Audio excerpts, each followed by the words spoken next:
It was very difficult to come back and start trying to fit in. I just stopped talking about it.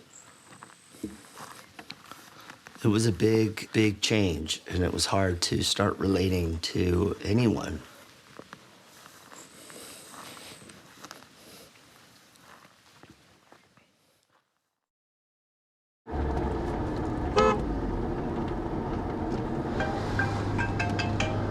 How's it going, Miss Susan? I think I have $3 I can give to you. You can get an all-day bus pass. All right, take care. I thought about suicide a few times. And one time, I put a round in the chamber. I was too scared to pull the trigger. So I just started drinking. Come sit with me. Oh. Sit. I have nightmares. I take bupropion and sertraline for the depression aspects, helping to control anger spikes and rage, hallucinations and delusions. Okay, good boy, good boy. Because that image, you know, of taking a gun to my head, it just goes like a reel. I asked God, you know, please just kill me in a natural way so it wouldn't be a F.U. to the people, you know, like my parents, my sister, and anybody that actually has cared about me. The origin of PTSD came from Vietnam vets. Yeah. Totally. It's making a little hungry, though. Well, and that's the idea, right? You're supposed to kind of like start freaking out and be like, I'm not eating, what's gonna happen? And it's all mental, I think, at that point. I really started wanting to like just disconnect from the world. My only way to escape it was to try to drink it away or try to numb it. And that's when you get to a point where you start believing that suicide is a way out. So what color you got? Cherry. Orange. I'm a little Rubik's Cube. We're gonna need forks for 5 people, so. Yeah. I can. I struggle financially and I struggle mentally, and I wanted it to end. I was hurting because my first wife, she left me. My oldest daughter had left, so it's like, there's no reason for me to even suck up good oxygen. I just want to go to sleep. You know, I want to sleep forever. You know, I don't want to wake up from this bad dream.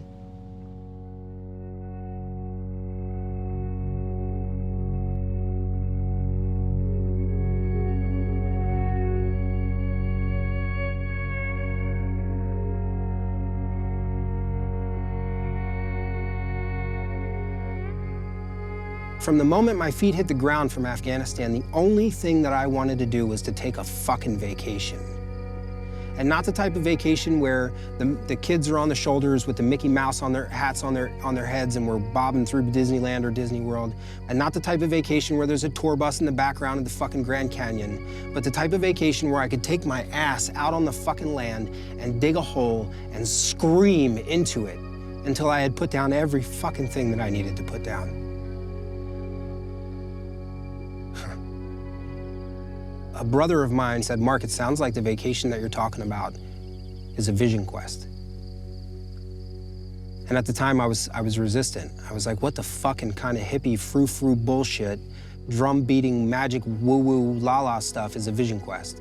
He was telling me, Mark, there's a way that you can scream into a hole and put the shit down that you're carrying.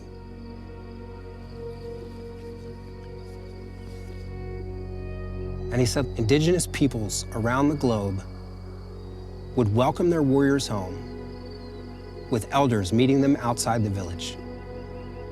And there was a certain series of steps and sequence that they would follow, a war detox, a spiritual cleansing that involved spending a time on the land as a community, and then solo with these things called self-generated ceremony, ways to mark those transitions, ways to dig a hole and put things down. In a spiritual way, ways to mark the ending, like cracking of a snake's skin and the shedding of those things that no longer serve. If I had not put my burdens down, including the identity that I had from military service, and mark and claim who I am today, I wouldn't be sitting here. I would have blown my brains out.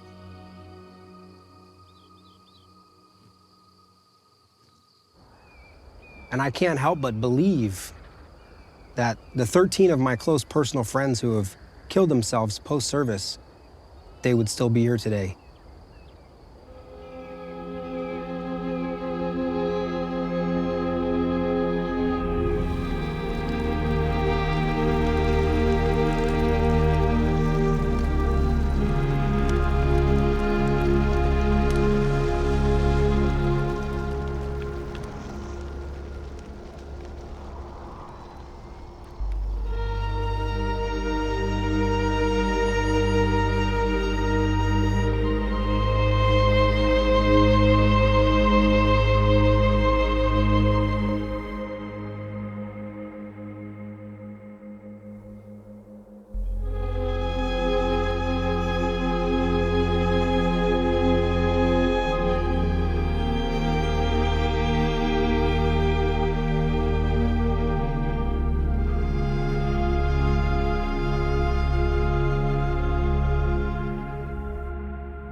Well, welcome. My mentor, Stephen Foster, he and Meredith, his wife, pretty much brought this ceremony back towards the mainstream. They were working at a suicide prevention center. They just started talking about why is it that all these people keep calling in wanting to kill themselves? What has gone wrong in our culture that this is happening? And they started reading about it. And they realized that all peoples of all times, until very recently, have always had these ancient ceremonies. You know that your brothers and sisters are killing themselves off at an extraordinary rate, and many of you, I know, have been on the edge yourself, some of you many times. So I'm just blessed and honored that you're here.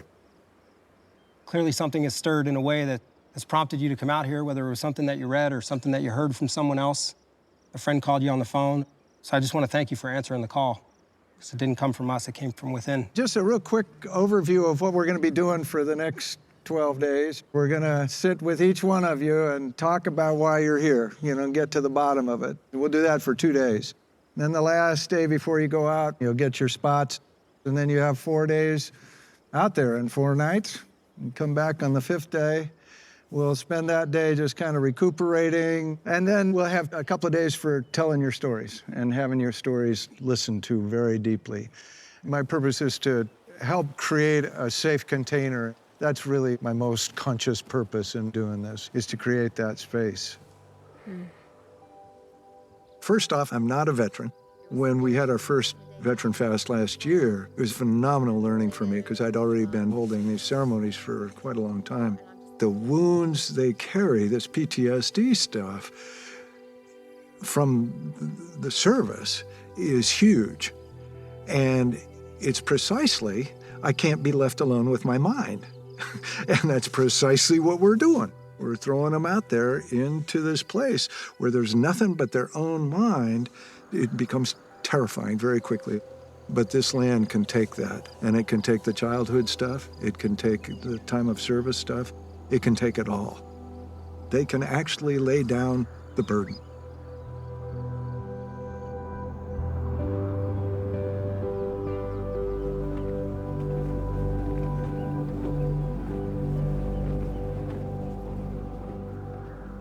There's 3 phases to this ceremony. Severance, to cut attachments at home, to separate from wife, children, family, employment, to separate from the things of the world back there, the telephones, internet, distractions. Severing from pain related to people who have harmed us. Severing from different things that we may have done to harm other people. Severing from patterns that I've created in my life that I want to put in the ground and walk away from. Could be as simple as severing from drinking soda and as complex as severing from self-loathing. What are the things that I want to put down? That's what we're out here to do. This is your initiation home.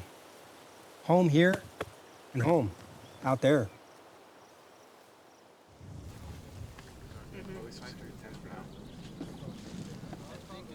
Last night was the first time I ever spent the night in my tent alone. And that was pretty darn scary. You would think 61-year-old guys shouldn't be afraid of being alone in the tent. But it's either been me and my dog, or me and my girlfriend, or me and my son. There's always been somebody there. Yeah. And last night I was alone. And then it dawned on me, well, I'm going to be out there alone for 4 days. And I was thinking about the tarp, and I was thinking about with 2 openings, you know, and those openings are ways for things to get in. And I share a little secret with everybody.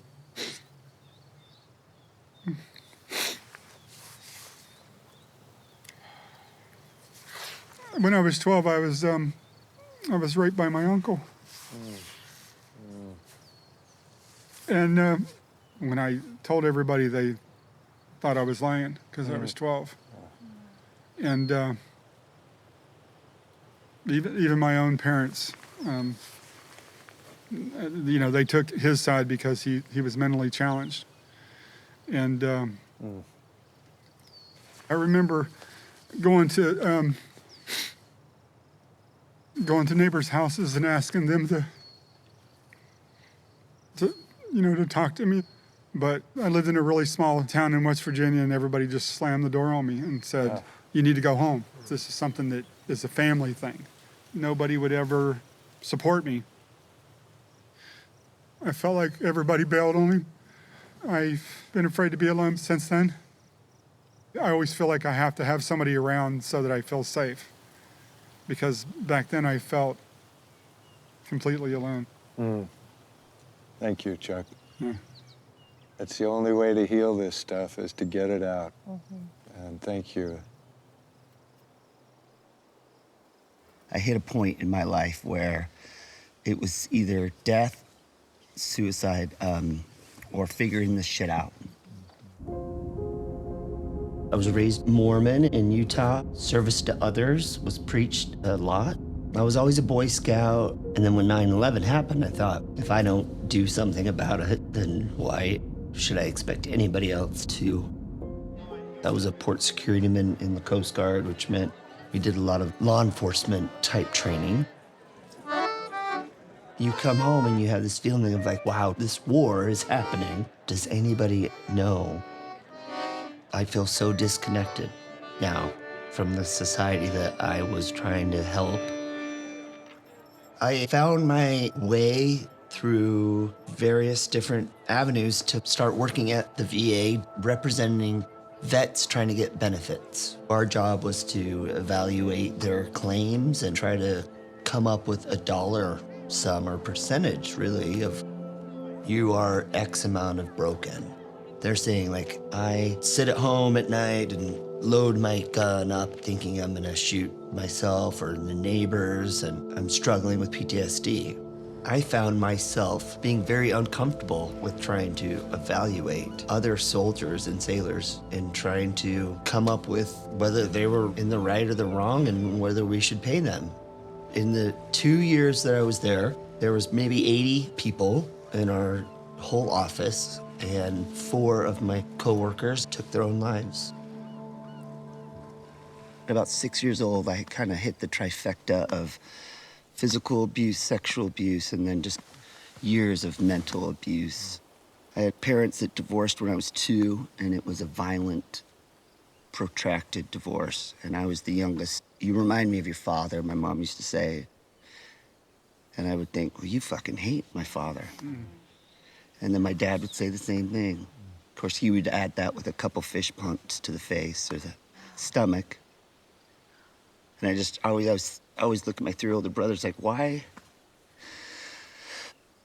is this happening to me, not you guys? And then I started getting older and started getting mad at them. Like, why didn't you step in? And I go home and I just let it eat me. And then I hit the drink or I take pills. Went and lived in my car. I left my job with no plan. I just lost it. I do not want to go back to that place. You don't understand the dark demons that you have.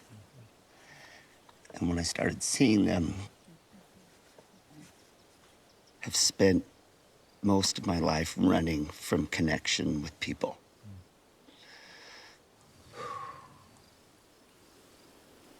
I have a voice in my head that is saying, you're really not good enough for this. You're not going to be able to do this. You are not as good as them. You do not deserve this. I grew up in a college town, Oxford, Ohio. We were surrounded by trees. There was a maple tree that was right outside my bedroom window. And that was my best friend growing up. I would cry in that tree and pretend to be Indiana Jones. I was such a tomboy. I always wanted to be an investigator or a police officer. Coming out of my undergraduate degree, I had come out of the closet and dated my first female. And so when I went into the military, I kind of went back into the closet again. I chose to join during Don't Ask, Don't Tell. And a part of me was like, it'll be fine. But immediately, it was very difficult. It was necessary for me to take away emotion. It was hard. When love is involved and you're being broken down to be built up as a machine, it's not safe. It's not safe. At least like 5 different sexual assaults and rapes. I'm left with this loud fucking voice in my head that says I'm a piece of shit. I'm a piece of shit. I'm a piece of shit. I'm a piece of fucking shit. And screaming children. And I'm also one of the screaming children. Every day. It's like nightmares in the daytime.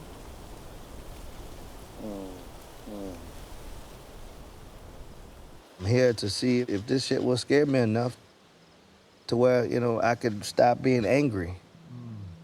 Okay, because I'm angry all the time. When I was a teenager, I was going to the store and 3 cop cars pulled guns on me. I felt that they wanted to kill me for no reason. The black man is at the bottom. That's the order of the food chain. In New Orleans, you can be doing something totally innocent. Things can definitely change in an instant.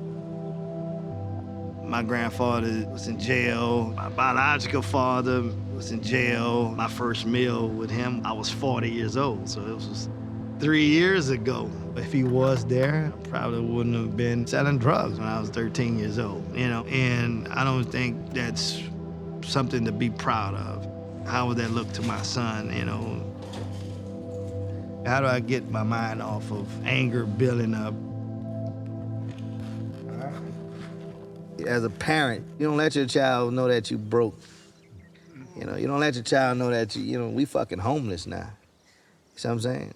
So, you don't let your child know I wanted to kill myself.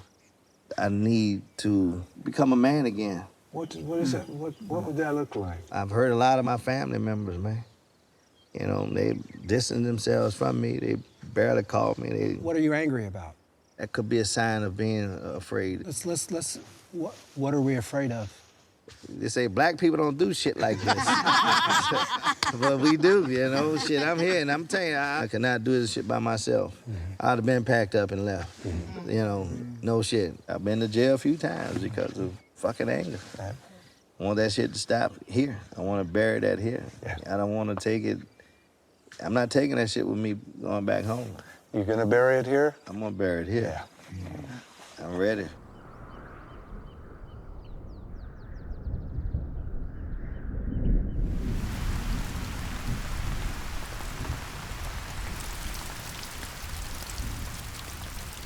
I'm here to have a clear vision in order to fulfill my purpose. I'm a dishwasher right now. And sometimes, people say you have a master's degree, but you wash dishes.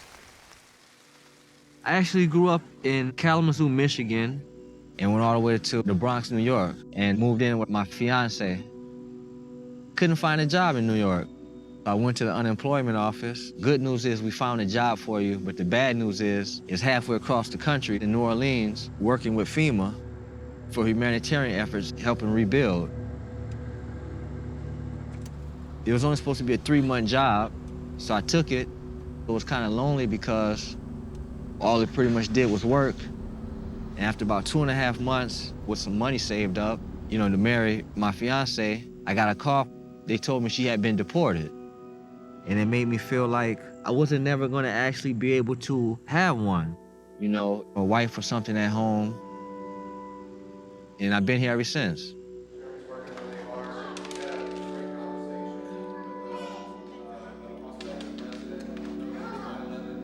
A few times, I had a girlfriend. They said I wasn't involved enough emotionally, so they left me. That just made me feel real isolated. I was kind of like a person without feelings, person without emotion. I had to shut them off. My sister ended up dying. She had cancer, but no one knew about it. She finally got so sick one day, she called 911. So the ambulance came and picked her up. They took her to the hospital. 3 weeks later, she was gone. So it was pretty much just me and Mom. She was such of an angel that when she died, it was like I didn't cry because she was actually supposed to be the one to accomplish some things. I was bad. I was extremely bad during that time. I died when she was 10. So that was kind of sad. I was sitting here and I was wondering, what would it look like if you were happy? What would your face look like if you were happy? What do you think? Yeah? It's been a long time? Yeah. My prayer is that I'll see you coming down that mountain with a big smile on your face. You know? That vision doesn't have to be work. It doesn't have to be suffering. It doesn't have to be pain. That vision also includes joy. Do you know where that joy lives in you? Lost it. Yeah. Yeah.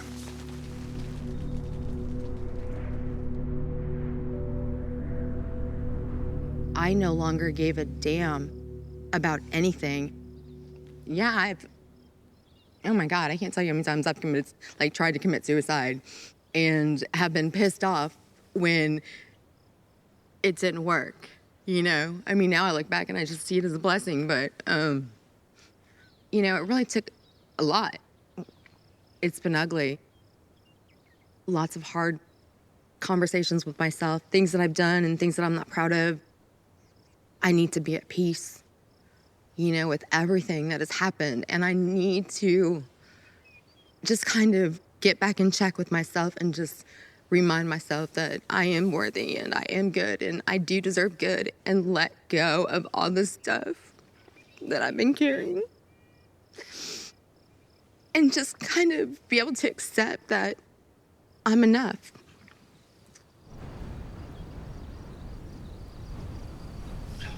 Gotta breathe. Before I came out, I was really close to killing myself.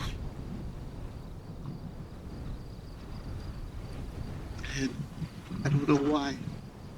The only thing that kept me from doing it was, I talked to my therapist, and he said, you know, well, you know what happened, you know the statistics, you know, kill yourself, your children increases by like tenfold.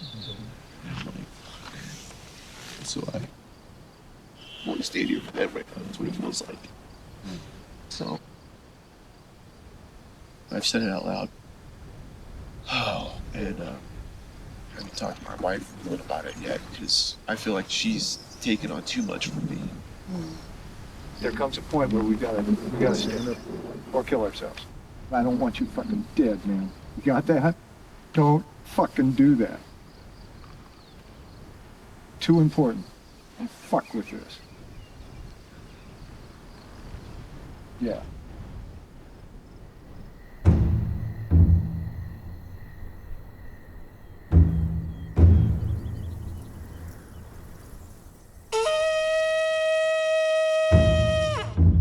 go into your solo time, there will be some taboos. No food, no company, and minimal shelter. You will find someone within this group, your partner, teammate, rock buddy. My rock buddy and I made a circle out of little rocks on the ground. That was our communication. Every morning, Josh would put a rock inside. And every afternoon, I would come and I would check to make sure, did Josh put his rock?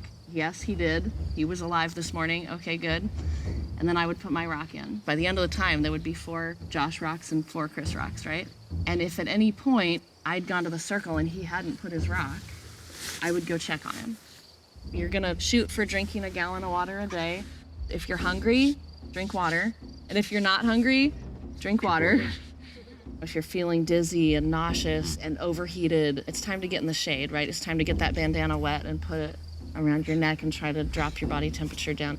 You know, it comes on pretty slowly, but then it can be really serious. You know, you'll start sweating and eventually you'll get to the place where you actually stop sweating and get dry. That's a very serious point. In the unlikely off chance that you are, in fact, bitten by a rattlesnake, thank it for sharing its magic with you, because that will be a rite of passage in and of itself. And make your way back to camp, or simply sit in place and blow your whistle 3 times. If you have suicidal thoughts out there, if you start thinking about checking out of this life while you're out there, that is a medical emergency, just like if you fell off a cliff and broke your leg. And I know we're all gonna be facing some really difficult things, and some demons might come up and try to tell us to do things that would be a safety issue. And so this 4 days out there is a journey of self-exploration and a journey of spirit. It is a journey of oneself, and we will encounter the demons.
What is your greatest fear, and what would bring you back in?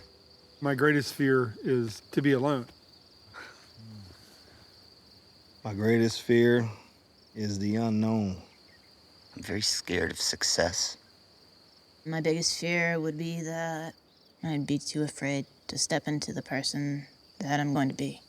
Greatest fear would be, out of everything, not being able to come back down, accomplishing what I need to accomplish up there. Stuff that would bring me back down. If all the horns start honking in camp, I'll be hauling ass down here. Yeah, the only thing that would bring me back is if there was whistles blown, medical emergency. Nothing's gonna make me come back unless it's a major catastrophe. I'm staying until I have to come back.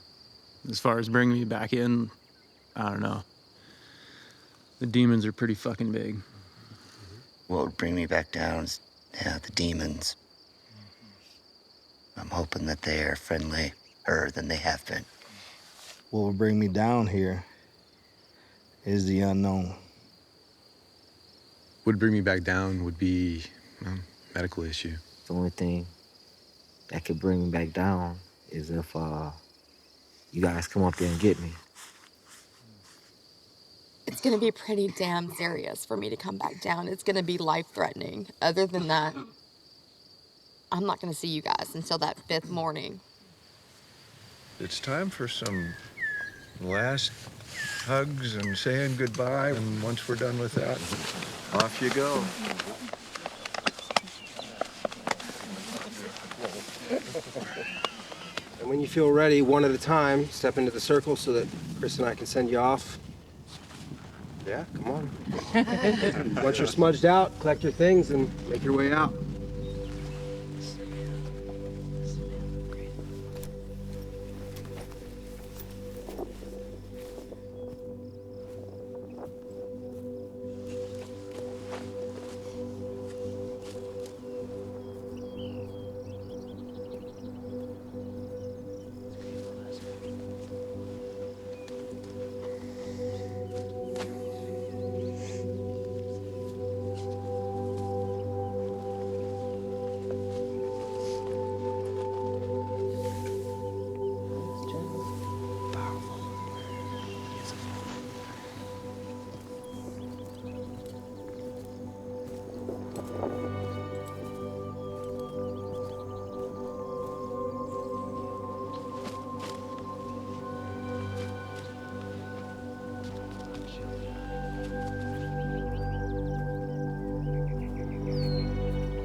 Find that smile, that joy in the center of his heart.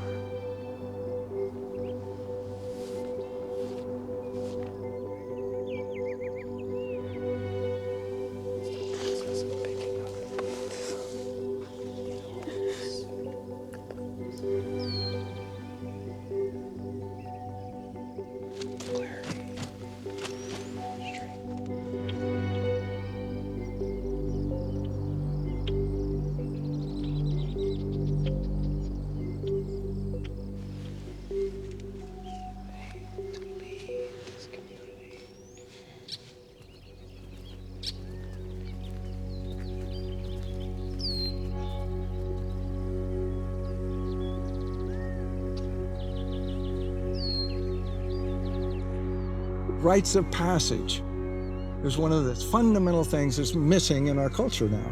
We've lost that ability to mark important events in life. And along with that, we've lost a lot of the meaning in life.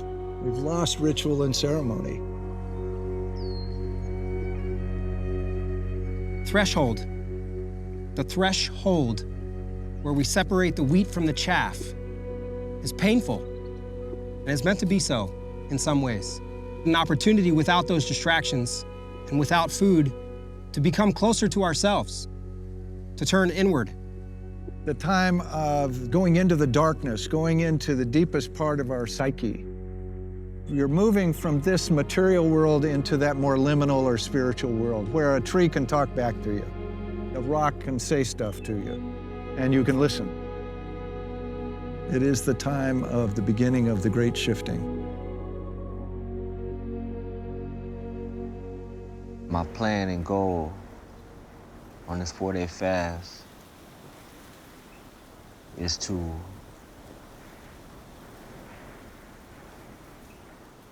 emotionally and spiritually die and be reborn. Let me bring you over to my cave. I have 4 gallons of water. I'm using my backpack as a pillow. Got my OTG hat on the go. Also, whenever I need to get dressed real quick, I got a set of clothes. Hopefully, we can stay dry. That's my home for the next 4 days. It's not the prettiest, but it keeps me out of the sun. Finally got the tarp up and took a nice nap. And it's hot.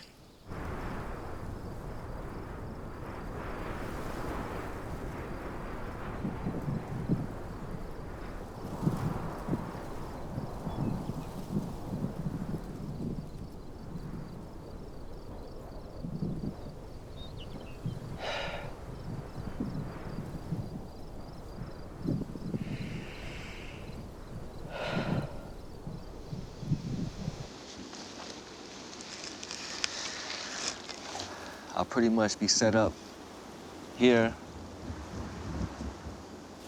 preparing to call upon those ancestors in the land and Mother Nature for guidance and safety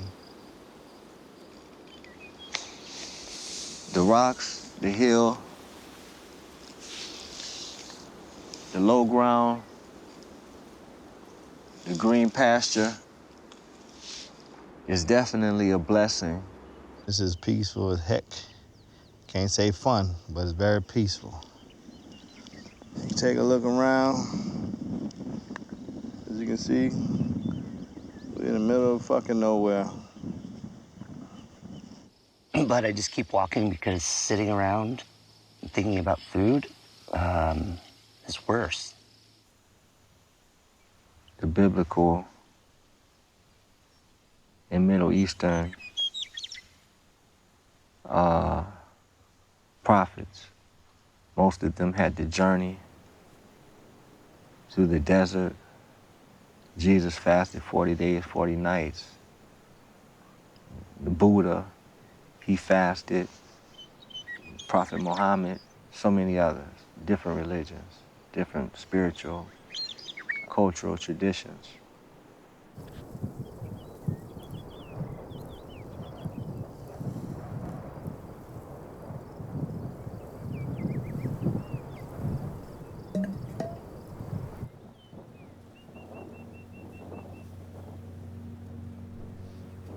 I spent 8 years in the Navy, experienced a whole lot of different things. Debt, shipwrecks, watching people get crushed and being part of moving body parts, pulling a flesh arm out of a socket of a torso, seeing people chopped in half and, guts falling out. But you don't go down to medical and say that you're having dreams of shit. You know what I'm saying? If you go down, you're a punk. You're weak. This is what they tell you, forget what you just did. There's nothing wrong with you. You're a pussy if you go to the medical. I just saw this little girl that appears to be 5 years old. I see the expression on this little kid's face because rigor mortis set in. And they were in pain when they died. How am I weak? This guy, this face, this head. I gotta pick up somebody's head that the last expression on their face, I'm looking at it. So how the hell you gonna tell me that that's not real? To forget about it in 3 days. Civilians say, oh, you signed up for that. You got dickheads that say that.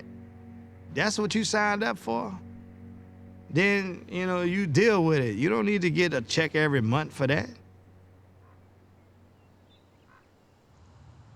When you become baptized in fire from being on suicide missions in Iraq, sometimes you have a look in your eye that only the people who are actually on the ground with you and that survive can understand. We had been training day and night to cut off emotions, cut off feeling pain in order to survive. When those memories come, people look at me like, what's going on? Non-veterans can normalize their veteran experience by hearing veterans talk about their experiences. And so then non-veterans don't give you the look out the side of their eyes when you may have a moment of anxiety when you have those combat memories.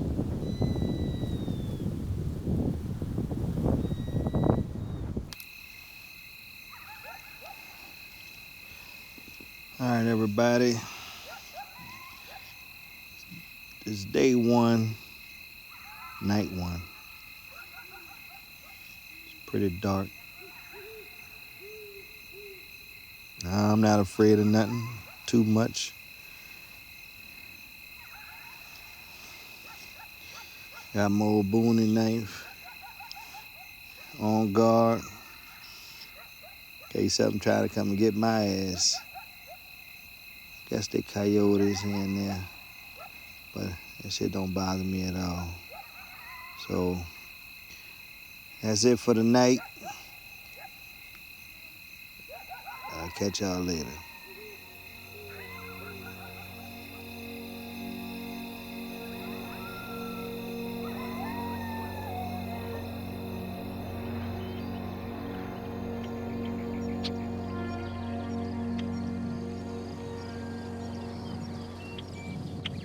Good morning, y'all. It's a beautiful morning to make it overnight. Last night it was somewhat a little scary, and also somewhat a little fearful and fearless, all at the same time. Those materialistic things of the world, it doesn't even matter here. You appreciate who you love, who you cherish, and what's important. The first explosion was a 1,500-pound vehicle-borne IED. I froze. I couldn't call up on the radio that my buddy had died. And I had to pull security and do my job when he's dying. There's nothing I can do for him. And then on the other side, there were women that were sweeping their driveways that day, and the children were walking home from school, and they're lying dead. And they're screaming, and crowds are coming. From that day on, my heart was broken. And it was about just doing my job, you know, to the best that I could. Pretty shortly after I was diagnosed with PTSD. I still hear those kids screaming that day.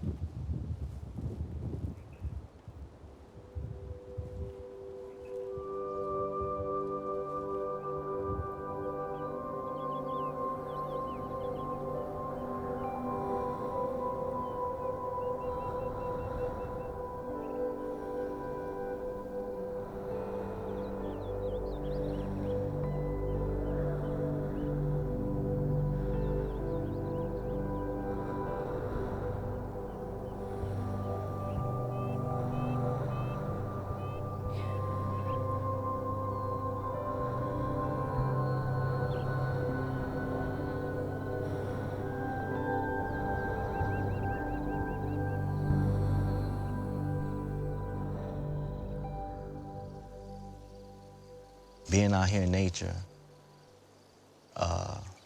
definitely has taken a different effect on me. Medically, reducing my post-traumatic stress. I haven't had any anxiety, any depression. I must admit, though, it is a bit lonely.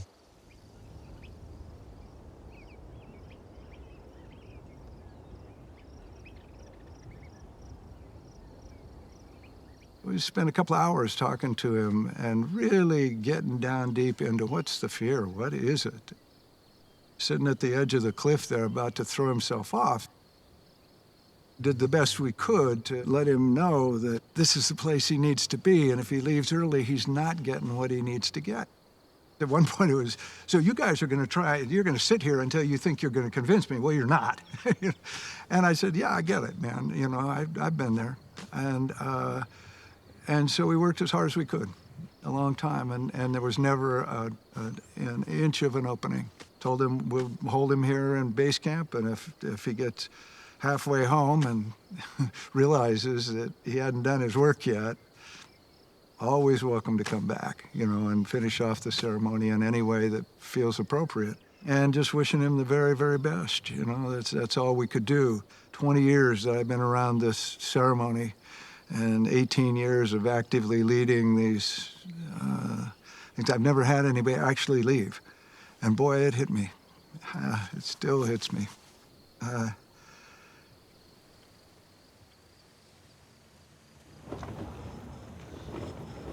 y'all doing? It's still day 2. The sun is hot as hell. I mean, it's burning up hot. I want to get in that water so bad. Sitting at my little shelter gets pretty boring. And then my mind gets all on how I want food and what am I doing here and all that.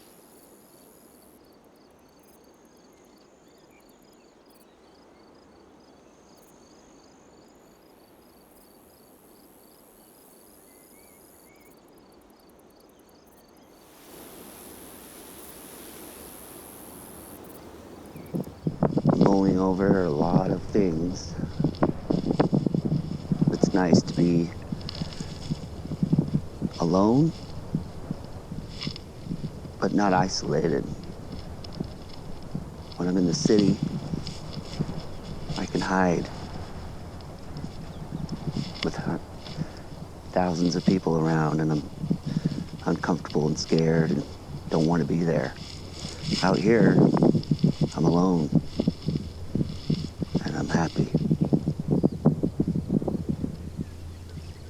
I think war taught me that people, humans, can be scary, really scary.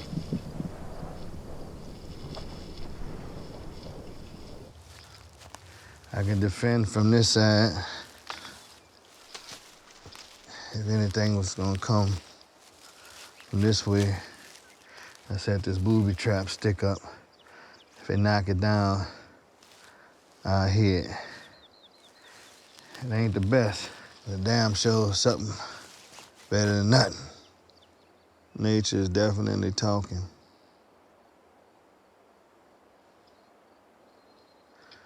Those rocks and those trees over there, they knew I was there. I started hearing a funny noise. I feel something is around me. I always got this thought of something looking at me, watching me. I can't see it, but I can sure make them hear me.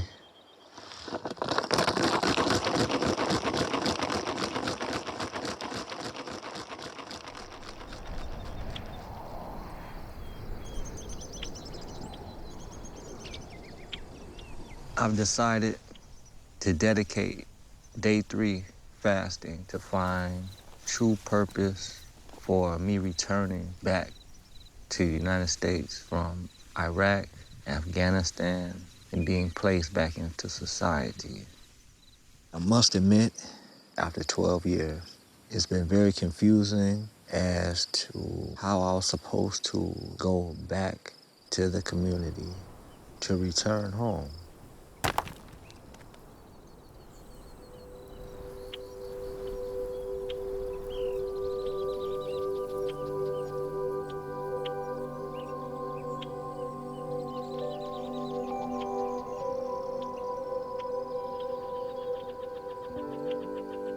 It was definitely clear this morning. Mm-hmm. I was honestly done on day 2. The ceremony is 40,000 years old. 4 days gives time for this stuff to sink deeply through our heads and our brains and our hearts and our groins all the way down into the earth.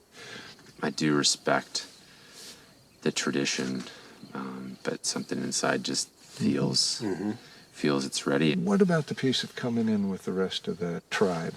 I don't know, it's not about them. It's about me. And as much as I would love to come back in with them, I feel like it is my ceremony. To me, it's becoming the collective theme is the self-love and taking care of yourself. Yeah. And I really want to honor that's where you are. You've sucked it up enough. Yeah. You have sucked it up enough, and I trust and honor who you are and who you're becoming. I'm a strong leader who is loving, passionate, who cares greatly for those around him, especially his adult self.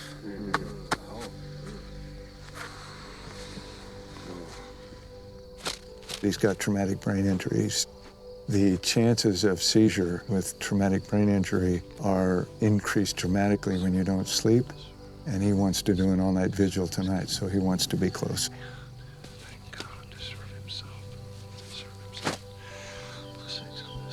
Ow! Welcome. This way.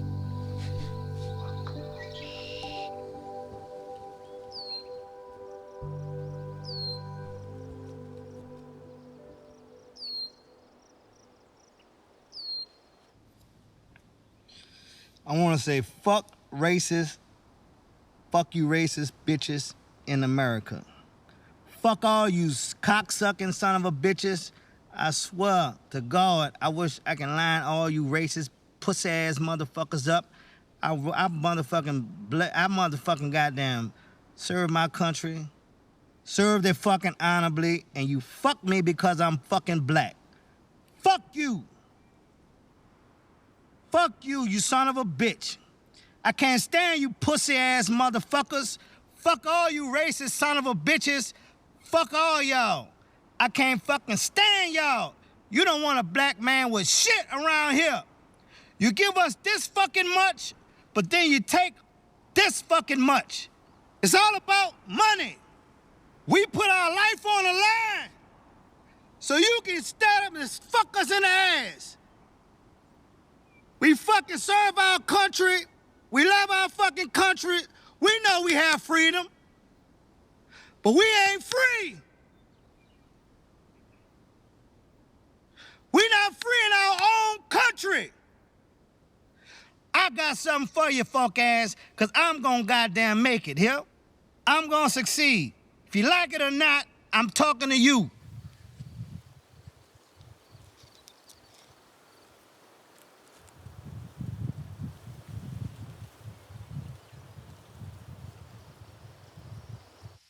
I don't think I could do this if I wouldn't have found my own meditation and mindfulness practice before. That really helps.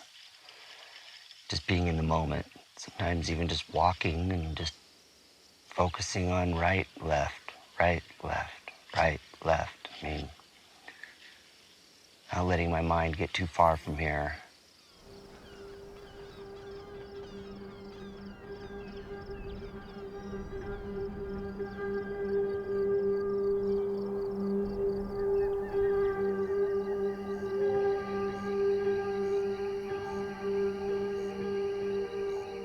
The whole time I was in Iraq, I worked at night, and we were mortared all the time.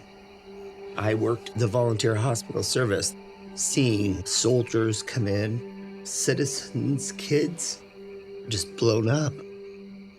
One night we were there, we're watching DVDs in this waiting room. All of a sudden we got the call. Okay, incoming, wounded. And we go out to cart these people off the helicopter, and one of them is bagged with a black bag over his head, handcuffed, wounded, and we put him in the corner in the waiting room. So here's this human with a black bag over his head, curled up in the corner, hogtied, while people are watching a sitcom on the TV, laughing. That imprinted on me confusion. What are we doing?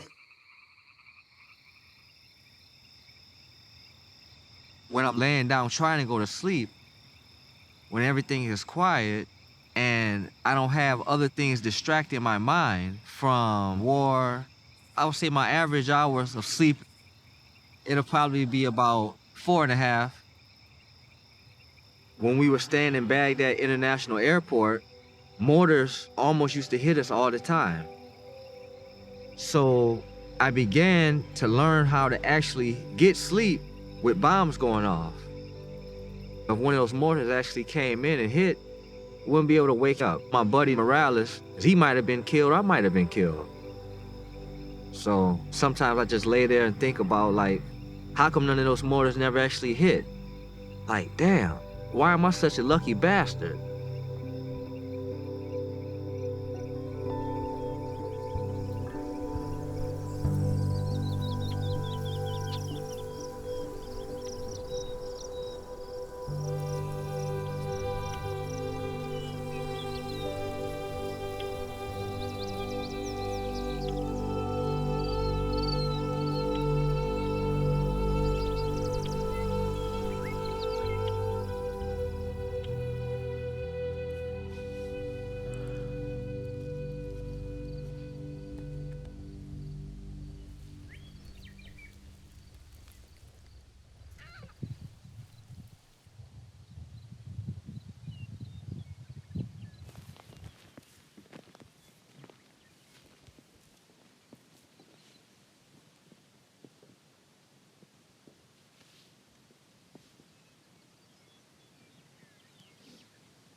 I was able to meet demons that had been following me. And before I engaged in battle with them, I invited them to a cup of water.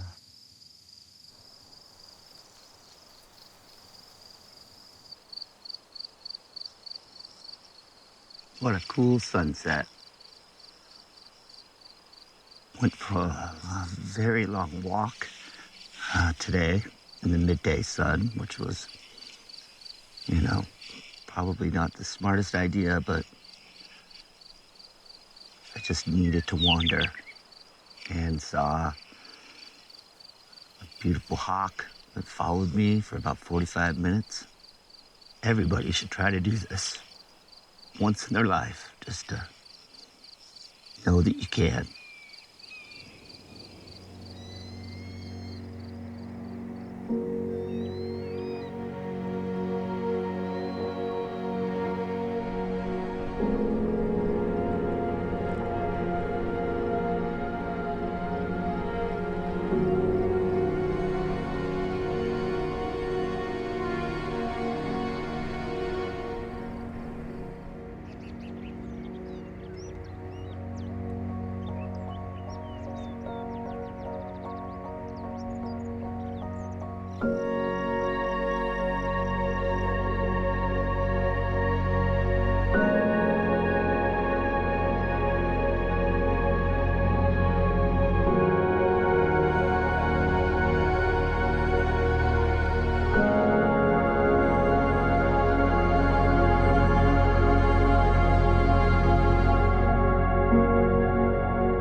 Everything is calm.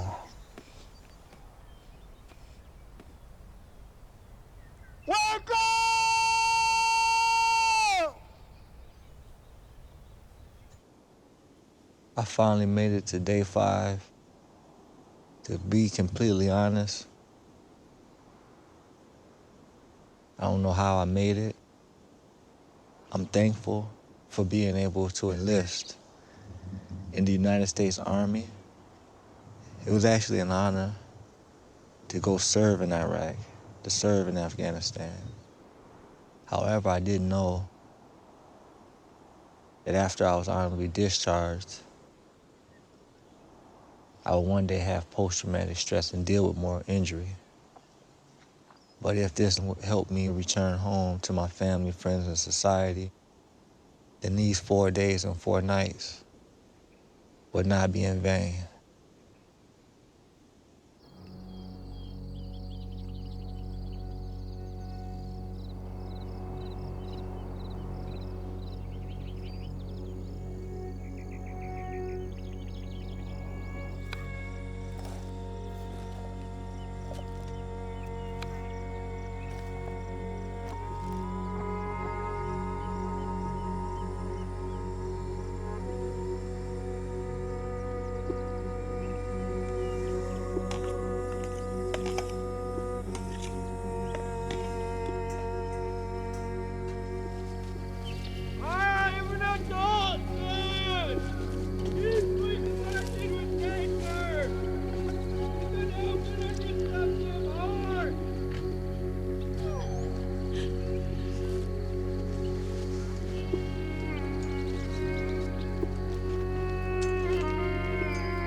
We come out of this time of being alone in the dark, these 4 days and nights. Light hits this plug that's been in the belly button of Mother Earth during this time to hold all your prayers. And now we're going to take the plug out so that Mother Earth can hear your intentions as you come in here and hold all this. Any time in this next year, your intention will be here in this land to hold you.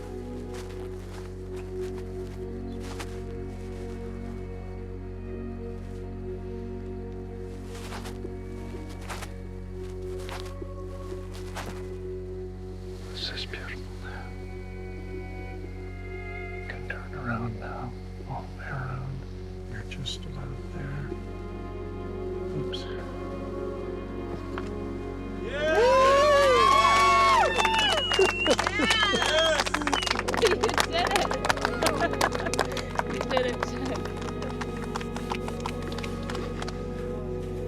Took us, Larry.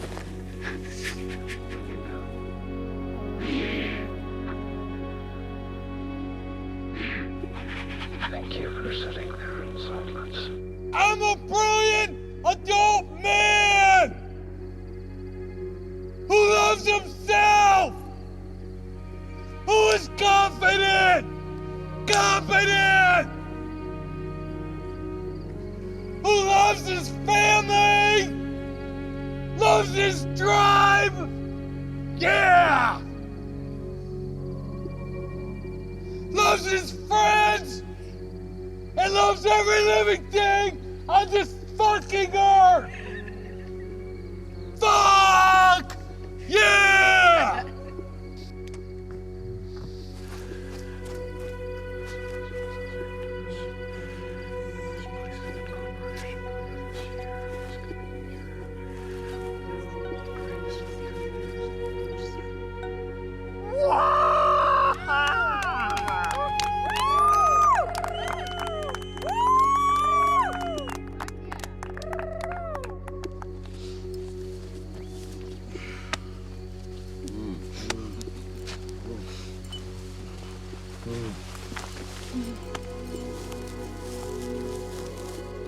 I am earth.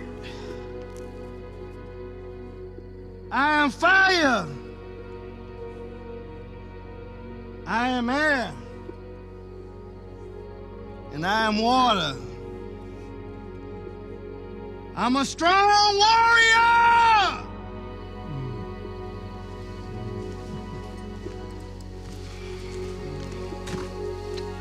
Spirit of this man, ancestors of this man.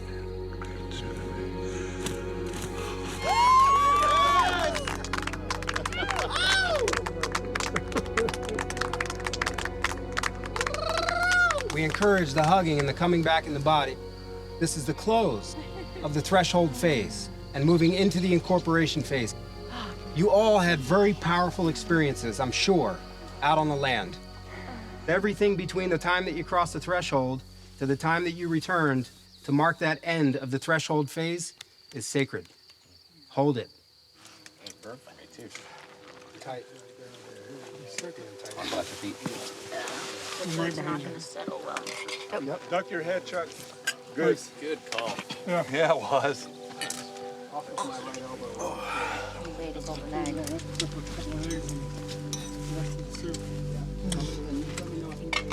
Oh, man.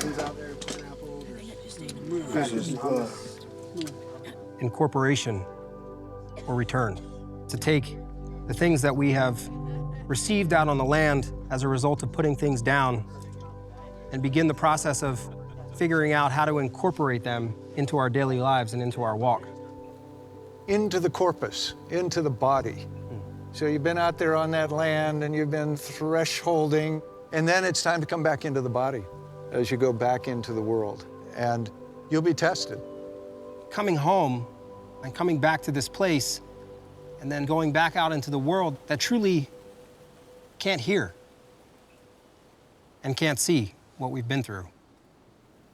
Not all that different from coming home from service to a world that can't fully understand or comprehend or wrap its mind around where we've been and what we've experienced We'll spend the day just kind of recuperating, letting your story bubble around. We'll go into Coulee City, boy. We're going into Coulee City for a meal. A big deal. And it's cold. I thought it was gonna be warm water. Whose idea was this?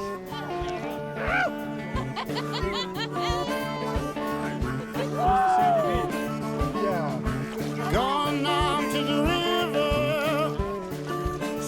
I gotta do it. I have to. Oh, yeah. Gone down to the river. We had 8 showers. We have 50 acres of orchards. That would Takes up a very small trying to get another. We're gonna get one 10 foot, and then we're gonna buy another one right away. So that way we have another one. Living in the morning, and now we living along my road.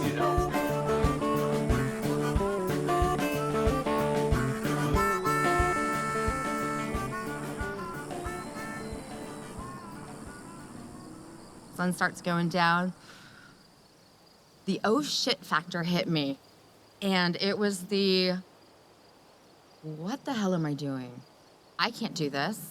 I'm out here. I'm supposed to what? Sleep under a tarp? What? No, I can't do this. I was just scared shitless. And, kind of took a step back and was just like, you know what? No. These are your fears. You have to grow, Cheryl. You need to do this. You need to prove to yourself that you are kick-ass, because you are. That first night, like when the stars came out, I just broke down in tears. It was so peaceful and just, the next thing I know, it's morning. I couldn't believe it. I slept through that entire night. I didn't wake up once, and it was the absolute best sleep I had had, and I can't even remember how long.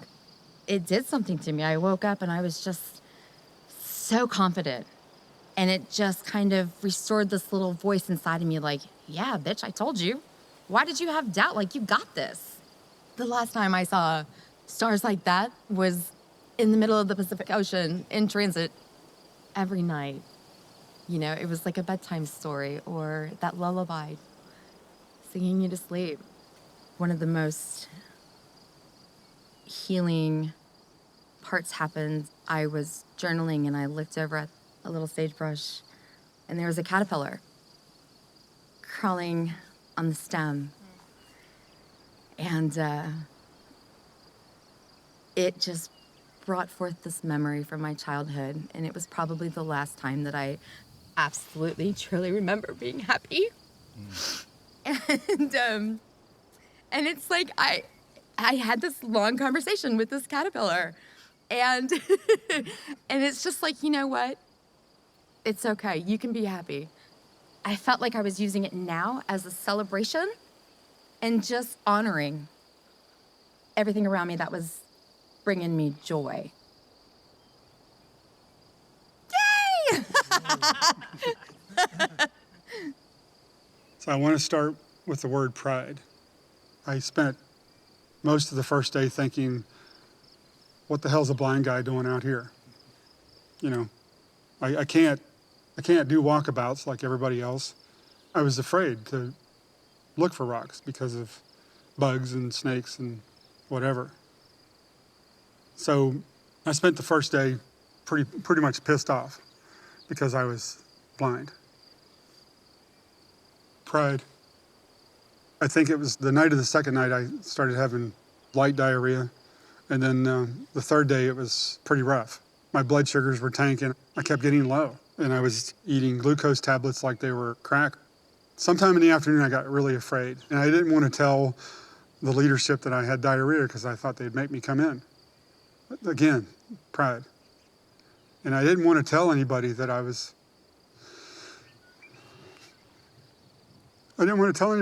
afraid because I'm blind and I want everybody to know that I'm whole.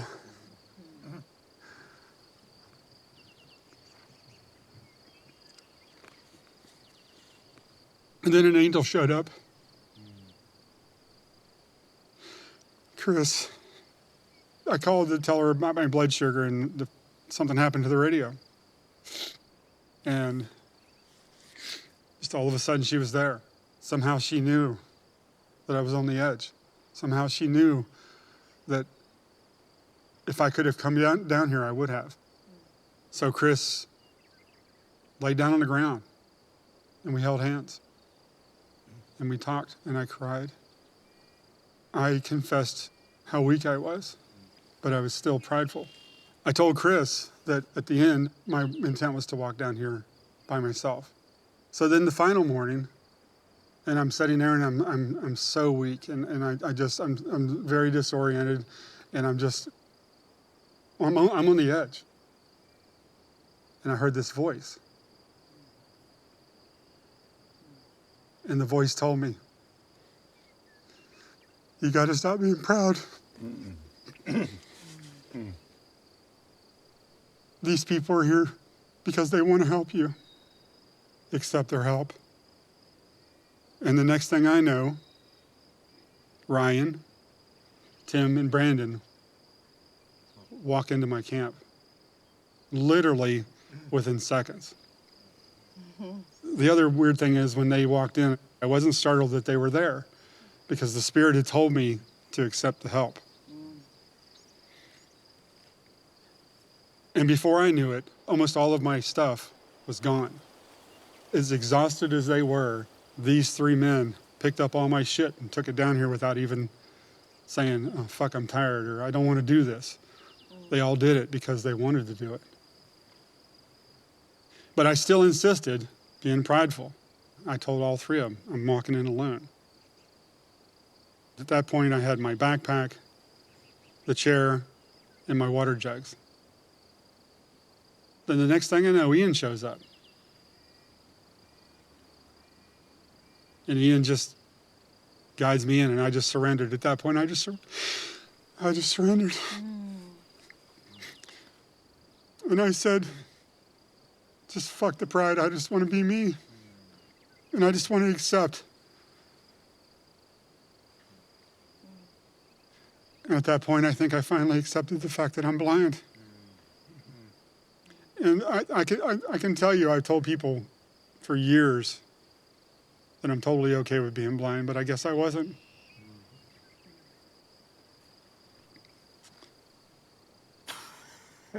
When I can't tell you, Chuck, when I think about you out there on that land this time, just such respect, such love for you, man. If this isn't a story of wholeness, I don't know what is, Chuck. He wants this blindness thing to go away so he can be a whole man. And the gods and goddesses are laughing up there because they know what a whole man this man is. It's done, Chuck. It's done. You hear that?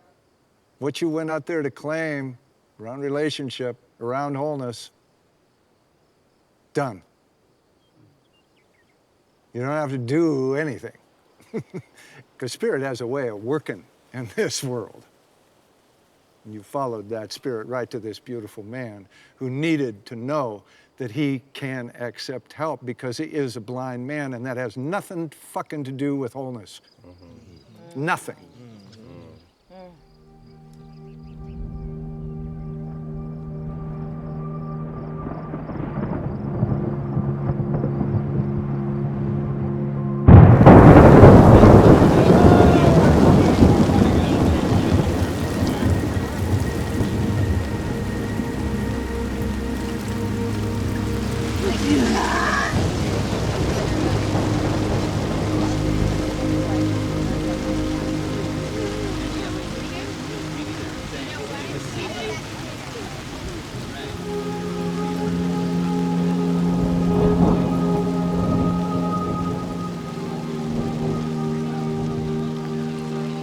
It was a trigger of PTSD. It was the sound of thunder, as if it was some sort of explosion. Prior to that, I actually didn't cry a whole lot. and my body needed to release it, and nature was working with us. It was in a safe space that was held by the natural world, extraordinary guides, and these beautiful veterans that are my comrades. This one surprised me a lot. I've been hiding for a long time, Larry. I've been running for a long time, A lot longer than I actually think. You know, started way before the military, yeah?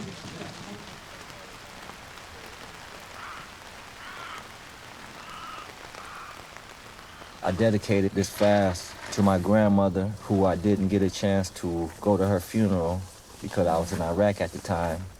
On day one, I didn't know which way to go. I just started walking, and it's got a good feel for the land.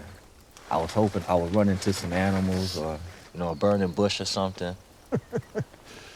Thought about my sister a lot. Decided to look at the stars and, be thankful that there were so many of them out there. It would be pretty cool to take a trip up there. I decided to take day 2 as Decision Road. I ended up walking all the way to the highway. I thought of just getting on the highway like Rambo, First Blood. But then I was thinking, if somebody picks me up and takes me down the road into the city and, starts getting crazy, then I don't want to make the news. I was walking along the lake. I was actually thinking about jumping in there because I knew if I jumped in that canal next to it, that current would probably take me away. So I started thinking about my veteran experience. I was in the 101st Airborne Division, the Screaming Eagles. I got all the way up to this other mountain, and there were 2 eagles just screaming. They kind of gave me some assurance being clear-sighted. By that time, I made peace with the land, with the ancestors. I've walked for 3 days straight. And, day 4, I just laid there and rested. And the only thing that stood in my mind was Psalms 23. Though I walk through the valley of the shadow of death, I fear no evil, for thou art with me. Thy rod and thy staff shall comfort me.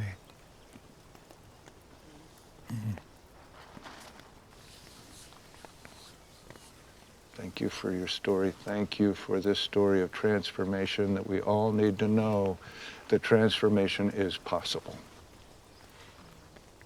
And there you are. Thank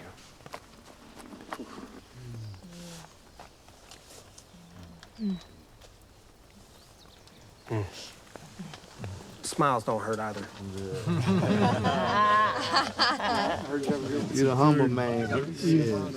Don't make it like you no more, man. Don't make them like you.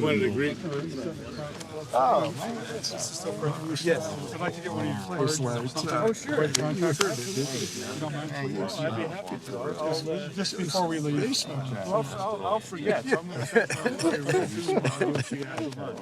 Okay. Yeah, I would love it. Thank you, Mr. Larry. I was telling John I have contacts.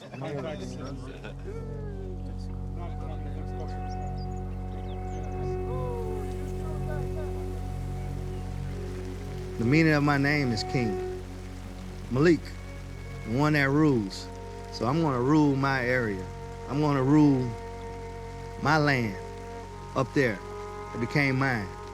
Spirit told me, do what you normally do. Aren't you always on guard? Yes. Protect your land. Aren't you the king? Yes. Let's keep a close, watchful eye on everything around you, and you'll survive these 4 days. Every evening I'll come, look over base camp in my underwear. As long as my brothers and sisters was okay, I was at peace. With this, with my heart. Every night I went up to that throne, sat down and watched that sunrise. Again, it's the most beautiful thing I've ever seen. I never really formed a good sleeping pattern because if you fall asleep on watch,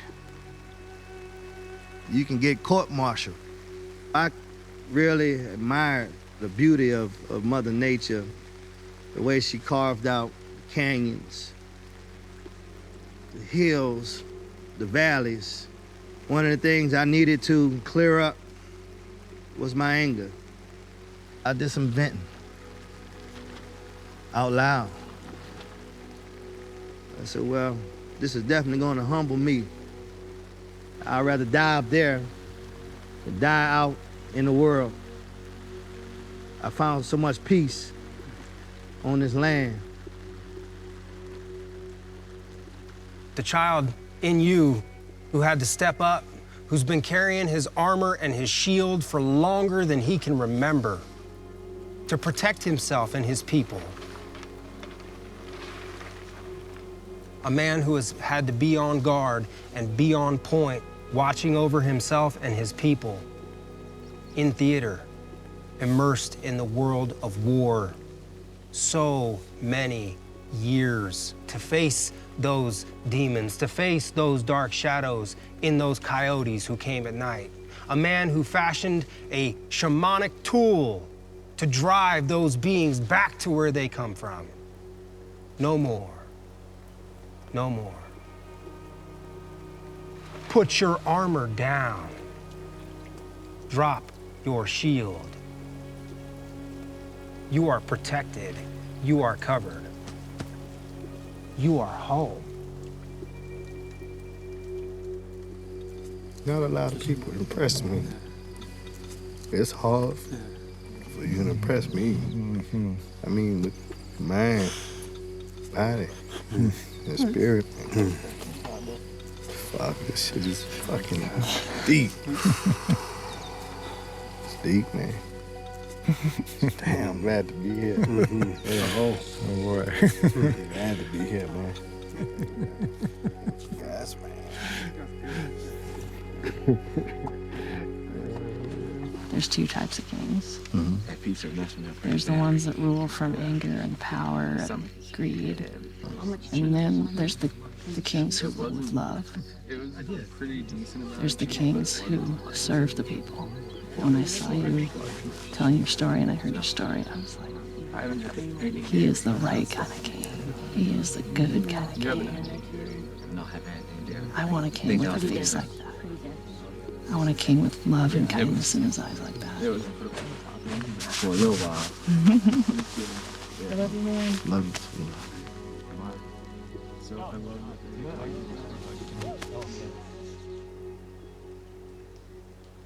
The morning that we got up to go, I was exhausted emotionally. And I had visions of demons that I was gonna be, fighting the whole time. And I got out to the spot that I had chosen.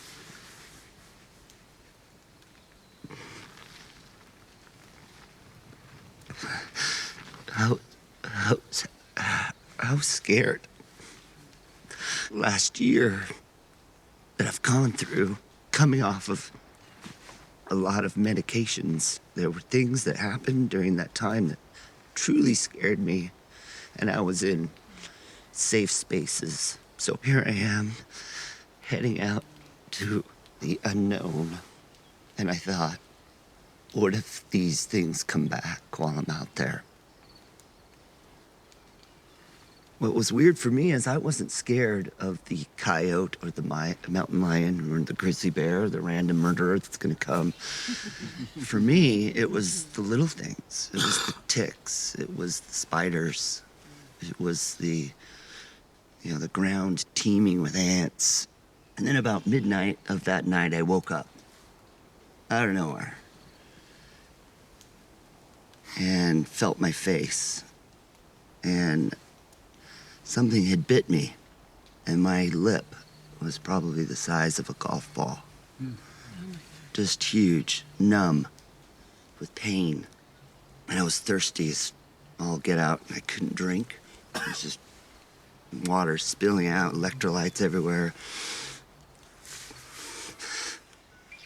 That was exactly what I needed.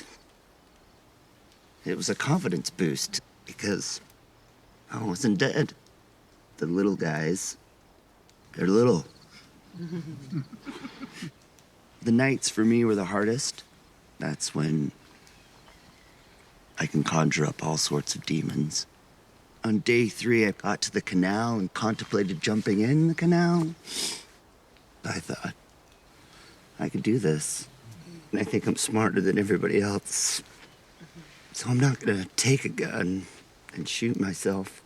What I'll do is kill myself another way, a slow way. And I started realizing that I've been walking since about 7 in the morning, and it's now 3 o'clock in the afternoon. I'm out of water. I'm sweating, and now I'm not sweating. Headache. I go about 5 steps and stop. And the little voice in the back of my head said, "You gotta stop this, man."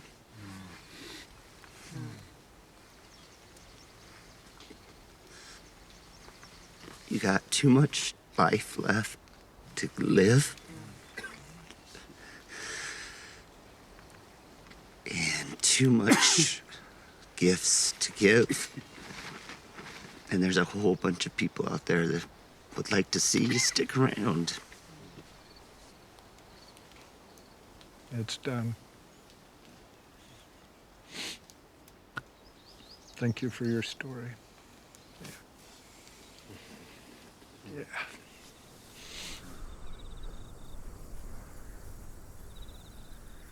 I had work to do. I had Larry's voice.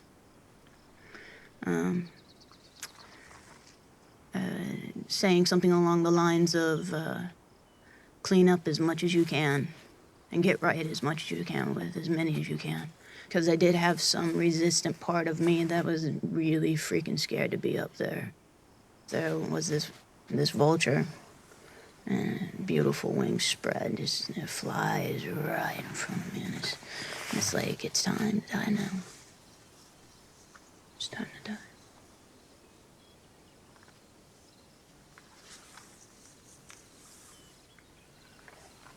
One time I saw a caterpillar, and that was right before I was to die. And I think that I was doing a partial night vigil, rattling. I always had my rattle going, singing, rattling. The entire time I was letting my inner child, my crying child, know that adult, that parent that holds hands with the soul would always be holding that child. I was rattling, rattling, rattling. And I kept hearing chorus, flute, women singers. That lasted pretty much all night. And it felt like celebration. It felt like celebration and nurturing mothers just saying, you did good work.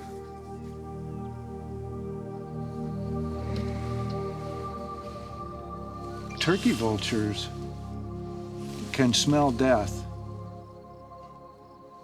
a long, long way out. The vulture saying, death is coming. It's not clear when it's coming or what that really means. The end of that abuse is here,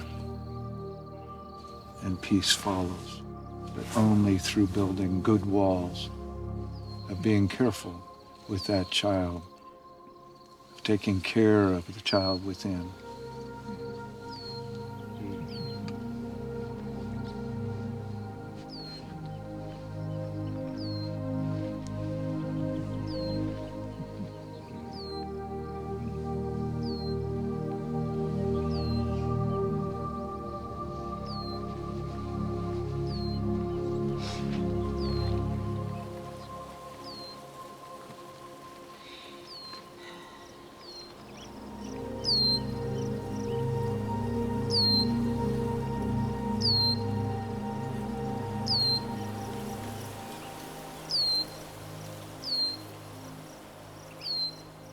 I am I am I am I am a powerful adult. A powerful warrior. Good and loyal.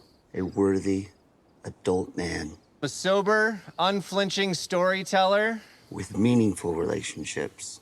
Who loves and cares for his family. And protects the ones he loves. With a massive heart. My home and my tribe in my heart. Deeply connected with nature. Powerfully growing and being nourished by the shit that gives me life. A kick-ass, powerful, strong, vivacious, vulnerable adult woman who is worthy of all things. Fuck yeah! a spiritual, inspiring, elder man, and I have fulfilling relationships. I am a strong, vulnerable, whole man. Oh my God! That thing, Holy moly! God approves it.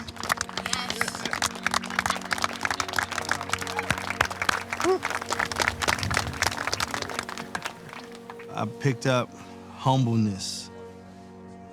I picked up wisdom. I gathered how to be vulnerable. And also, most important, how to listen. My fear is if I don't use those tools, then I'll revert back to the old me of being angry. That's my biggest fear. My greatest intention of going home is to bring back the skills and the training and the gifts that I was able to acquire here on this land and bring them back to Bastion, bring them back to the Gentilly community, bring them back to the veteran community in general, even the non-veteran community. I've already started slipping a little bit in my mind of what's gonna happen when I go home, and that's my biggest fear. I really wanna honor what I've done here and have it make a change. I don't want it to slip back into isolation. So now it's time to create new habits, continuing the ritual and ceremony in my daily life. Now it's time to bring it back. Otherwise, it just flattens out into a story that becomes a dream. There's a lot of healing that needs to happen in this world, and I truly believe that I've been kept alive for a reason. And I want to serve my purpose. I want to serve again.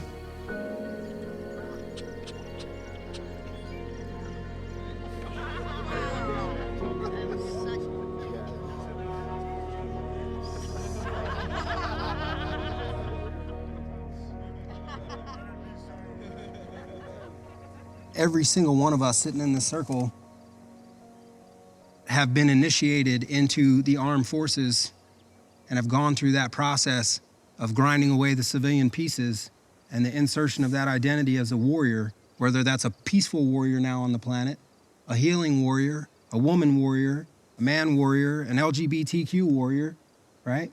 We are all fucking necessary.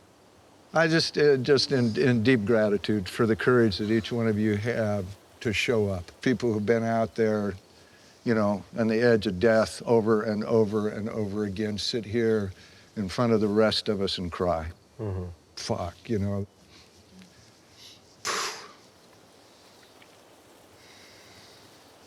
Whew. Deep gratitude, deep gratitude. We will always be a part of that tribe, and that tribe will always be a part of us. We've been initiated into our respective branches of service. We have not been initiated back into community, and the world doesn't know it, and they don't respect it, and they don't honor it after we transition in the ways that it truly needs to be, but they fucking need us. Every single one of us. Thank you for claiming and owning who you are, and thank you for walking back into the world with this fucking light that you're carrying and these gifts that you have to share. Because the world needs you.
We earn our rites of passage. Self-centered people. I hope you learn a fucking lesson. This is real warrior shit.